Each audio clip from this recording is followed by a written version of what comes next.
Think beyond a degree. Build real impact.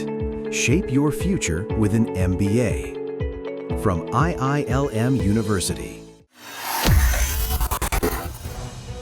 Supreme court ने मध्य प्रदेश के धार जिले की विवादित भोजशाला कमाल मौला मस्जिद स्थल में शुक्रवार को बसंत पंचमी के दिन सूर्योदय से सूर्यास्त तक हिंदुओं को पूजा अर्चना करने की, जबकि मुसलमानों को उसी दिन दोपहर 1 बजे से 3 बजे तक नमाज अदा करने की इजाजत दे दी है। सुप्रीम कोर्ट ने इस मामले में मध्य प्रदेश की सरकार का पक्ष सुना है और इस मामले पर सुनवाई के दौरान मुस्लिम और हिंदू पक्ष की ओर से आखिर क्या दलीलें दी गई उसे जानना बहुत जरूरी है। आपको इस रिपोर्ट में बताएंगे।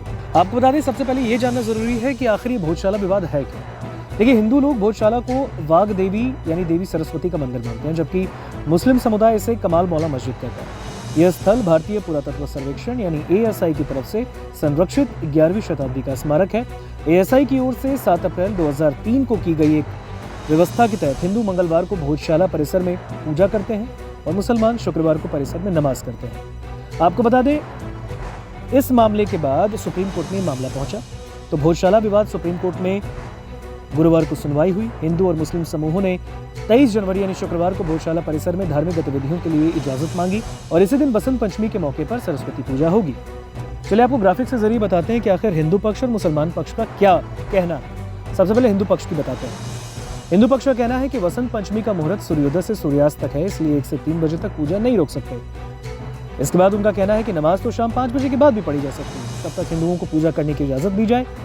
हिंदू पक्ष कहते हैं कि बसंत पंचमी के दिन शुक्रवार को मुसलमानों को नमाज के आदेश में बदलाव किया जाना बहुत जरूरी है। वहीं हिंदू पक्ष का कहना है कि केवल हिंदू पक्ष को मां सरस्वती की पूजा देने की इजाजत दी जाए। और हिंदू पक्ष आखिर में कहता है कि भोजशाला में बसंत पंचमी की पूजा के वक्त नमाज की इजाजत न दी जाए।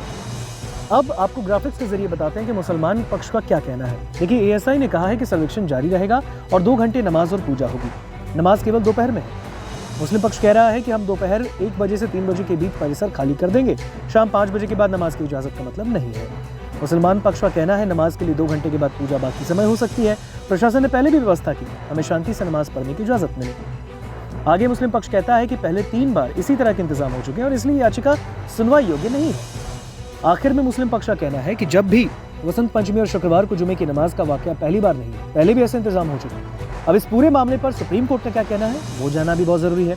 देखिए, सुप्रीम कोर्ट ने यह भी निर्देश दिया है कि नमाज के लिए आने वाले मुस्लिम समुदाय के लोगों की लिस्ट जिला प्रशासन को तुरंत उपलब्ध की जाए। इसके बाद CJ सूर्यकांत, न्यायमूर्ति जयमौल बागची और न्यायमूर्ति विपुल M पंचौली की बेंच ने दोनों पक्षों से आपसी सम्मान और कानून व्यवस्था बनाए रखने के लिए राज्य और जिला प्रशासन के साथ मदद करने की अपील की है। सुप्रीम कोर्ट ने जिला प्रशासन को उस जगह पर कानून व्यवस्था बनाए रखने का निर्देश दिया है और कहा है कि किसी भी तरीके की अराजकता बर्दाश्त नहीं की जाएगी। कुल मिलाकर अगर देखा जाए तो बसंत पंचमी पर हिंदुओं को पूजा और मुस्लिम पक्ष को नमाज की इजाजत का आदेश सुप्रीम कोर्ट ने दे दिया है और अदालत ने हिंदू पक्ष की नमाज पर रोक लगाने की याचिका खारिज कर दी है।